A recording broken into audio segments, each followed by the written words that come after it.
Coach என்னை ஏமாத்திட்டீங்க. Fat, gallery, protein கவுட்டுன்னு என்னமோ சொல்லி என்னை ஏமாத்திட்டீங்க. எனக்கு ஒன்றுமே புரியல, எதுவுமே ஃபாலோ பண்ண முடியல. உனக்கு புரிகிற மாதிரி ஈஸியாக இருக்கிற மாதிரி 5 டிப்ஸ் சொல்கிறேன், நோட் பண்ணி வச்சுக்கோ. நீங்களும் கேளுங்க. First, front heavy versus back heavy. Coach diet tips கேட்டால் வெயிட்டை பற்றி பேசுகிறீங்க, ஃபன்னி கோச் நீங்கள். மூடிட்டு நான் சொல்கிறத முழுசாக கேள்றா. ஒரு நாளைக்கு நீங்கள் சாப்பிட்ற ஃபஸ்ட்டு மீல் ஹெவியாகவும் கேலரி டென்ஸாகவும் இருந்து வரப்போகிற மீல்ஸ்லாம் கொஞ்சம் கொஞ்சமாக நீங்கள் கேலரி கம்மி பண்ணிகிட்டே போனீங்கன்னா அதுக்கு பேர் ஃப்ரண்ட் ஹெவி. அதுவே நீங்கள் நாள் முழுக்க கம்மியாக சாப்பிட்டுட்டு நைட்டு மட்டும் ஹெவியாக சாப்பிட்டிங்கன்னா அதுக்கு பேர் back heavy. Majority of the பீப்புளுக்கு ஃப்ரண்ட் ஹெவி சூப்பராக ஒர்க் ஆகும். ஃப்ரண்ட் ஹெவி பண்ணுறதுனால உங்களுக்கு நாள் முழுக்க பசி கம்மியாக இருக்கும், அதனால கிரேவிங்ஸும் கம்மியாக இருக்கும்.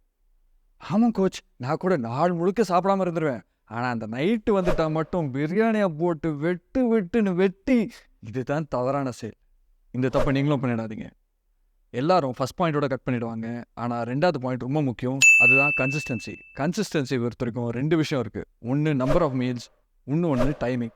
ஃபர்ஸ்ட் நான் சொன்னது number of meals. Number of மீல்ஸ்னால் ஒரு நாளைக்கு எத்தனை வேளை சாப்பிட்றீங்கிறது. அது 3, 4, 5, 6 கூட இருக்கலாம். நான் பர்சனலி பார்த்தீங்கன்னா 3 வேளை பெரிய மீல்ஸை சாப்பிடுவேன். ஏன்னா இது என் ஒர்க் ஸ்கெடியூலோட சூப்பராக செட் ஆகும். நீங்கள் ஒரு நாளைக்கு எத்தனை வாட்டி சாப்பிடுவீங்கன்னு கீழே கமெண்ட் பண்ணுங்கள். சும்மா கமெண்ட் பண்ண சொல்லுங்க. நீங்கள் எத்தனை நம்பர் ஆஃப் மீல்ஸ்ன்னு சொன்னீங்கன்னா அதுக்கேற்ற மாதிரி நான் ஃப்யூச்சரில் ஒரு ஃப்ரீ டயட் பிளான் எல்லாருக்கும் தரலான் இருக்கேன். கன்சிஸ்டன்சியை பொறுத்த இருக்கும். 2வது டைமிங்.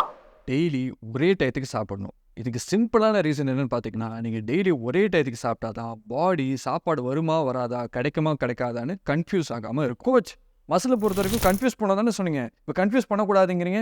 என்ன கோச் சொல்கிறீங்க, நீங்கள் ஏமாத்துறீங்களா? டேய், நீ இப்போ எல்லாரையும் கன்ஃபியூஸ் பண்ணாத. அது வேற, இது வேற. அதை பற்றி நம்ம வேற ஒரு வீடியோவில் பார்ப்போம். ஃபுட்டை பொறுத்த வரைக்கும் நீங்கள் டயத்துக்கு சாப்பிடாம பாடியை கன்ஃபியூஸ் பண்ணிக்கிட்டே இருந்தீங்கன்னா பாடி ஃபுட்டே வரப்போகிறதுன்னு நினச்சி இருக்கிற ஃபுட்டெல்லாம் ஃபேட்டாக ஸ்டோர் பண்ணி வச்சுக்கும் எனர்ஜிக்காக. அதனால daily number of meals and timing of meals கன்சிஸ்டண்ட்டாக மெயின்டைன் பண்ணு. கோச் கோச் கோச் இது கரெக்டாக பண்ணால் பிரியாணி சாப்பிடலாமா? டேய், பிரியாணிக்கு போகிறதவனு உனக்காக தான் அடுத்த பாயிண்ட் வச்சுருக்கேன். பாயிண்ட் நம்பர் 3, ஸ்மால் பைட்ஸில் சாப்பிடுங்க. நீங்கள் கையால் சாப்பிட்றப்போ அதிகமாக சாப்பிடுங்க. அதுவும் பசியில் இருக்கிறப்போ ரொம்பவே அதிகமாக சாப்பிடுங்க. அதுக்கு பதிலாக நீங்கள் ஒரு ஸ்பூன் ஆர் ஃபோர்க் யூஸ் பண்ணிங்கன்னா கம்மியாக சாப்பிடுவீங்க, கம்மியாக கேலரிஸ் கன்சியூம் பண்ணுவீங்க, ஓவரால் ஃபேட் லாஸும் அதிகமாக இருக்கும். ஓகே ஓகே கோச், பிரியாணி சாப்பிட்ற அளவு பண்ணுற வரைக்கும் ஓகே தான். எனக்கு நீ சொல்கிறதெல்லாம் எனக்கு கேட்டுட்டு தான் இருக்குது. அடுத்த பாயிண்ட்டும் உனக்கு தான். மொபைல் பார்த்துட்டே ஒர்க் அவுட் பண்ணுறது, மொபைல் பார்த்துட்டே சாப்பிட்றது. அது மட்டும் இல்லை, நீங்கள் கடிச்சு சாப்பிட்ற ப்ராசஸில் நிறைய கேலரிஸும் பர்ன் பண்ணுவீங்க. ஸோ மேக்ஸிமம் முடிஞ்ச அளவுக்கு மொபைலோ டிவியோ பார்க்காம சாப்பிடுங்க. ஏன்னா அது பார்க்குறப்போ நம்ம ஃபோக்கஸ் ஃபுல்லாக அங்கே போய்டும், கடிச்சு சாப்பிட மறந்துடுவோம். Tip number 5, variety. ஒரே டயட் பிளானை டெய்லி ஃபாலோ பண்ணுறது ரொம்ப கஷ்டமாக இருக்கும். ஆமாங்க கோச், ஒரே டயட்டை சாப்பிட்டு அப்படியே கடுப்பாக வெக்ஸ் ஆகுது கோச். அந்த கடுப்பில் அப்படியே போயிட்டு ஏதாச்சும் ஒரு ஃப்ரைட் ஃபுட்டை வாங்கி சாப்பிட்டு வந்துடுறேன் கோச். இந்த மாதிரி நடக்காமல் இருக்கிறதுக்கு தான் ஒரு கான்செப்ட் இருக்குது, ரூல் ஆஃப் 20. மொத்தம் 6 வெரைட்டி இருக்குது. Protein, fat, milk, vegetables, starch and fruits. இந்த 6 கேட்டகரியிலையும் உங்களுக்கு பிடிச்ச 3 ஐட்டம் செலக்ட் பண்ணிக்கோங்க. இப்படி பண்ணுறதுனால உங்களுக்கு வெரைட்டி ஆஃப் டிஷ்ஷஸ் கிடைக்கும்.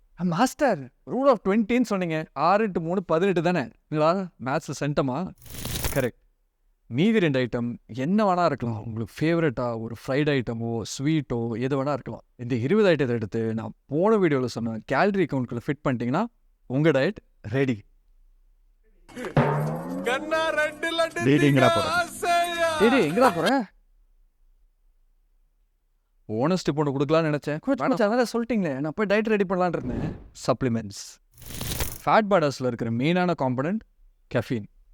ஃபேட் பர்னர் வாங்கி கெஃபீன் எடுக்கிற பதிலாக ஒரு பிளாக் காஃபி குடிச்சு அந்த கெஃபீன் நீங்கள் எடுத்துக்கலாம். சயின்டிஃபிக் ஸ்டடியில் என்ன சொல்கிறாங்கன்னா 100 to 400 mg வரைக்கும் ஒரு நாளைக்கு நீங்கள் கெஃபீன் எடுக்கலான்னு. ஆனால் கெஃபீன் ஒரு பெரிய ப்ராப்ளம் இருக்குது. சீக்கிரமாக உங்கள் பாடி கெஃபீனுக்கு அடாப்ட் ஆகிடும். ஆனால் கெஃபீன் கேர்ஃபுல்லாக எடுங்க, ஏன்னா நைட்டில் தூக்கம் வராது. ஸோ 6 மணிக்கு மேலே எடுக்கிறத அவாய்ட் பண்ணுங்கள். 2வது சப்ளிமெண்ட் L-கார்னிட்டின். சயின்டிஃபிக் ஸ்டடியில் என்ன கண்டுபிடிச்சிருக்காங்கன்னா 500 mgலேருந்து 2 grams வரைக்கும் ஒரு நாளைக்கு நீங்கள் L-கார்னிட்டின் எடுக்கலான்னு. 3வது சப்ளிமெண்ட் ஒமேகா 3.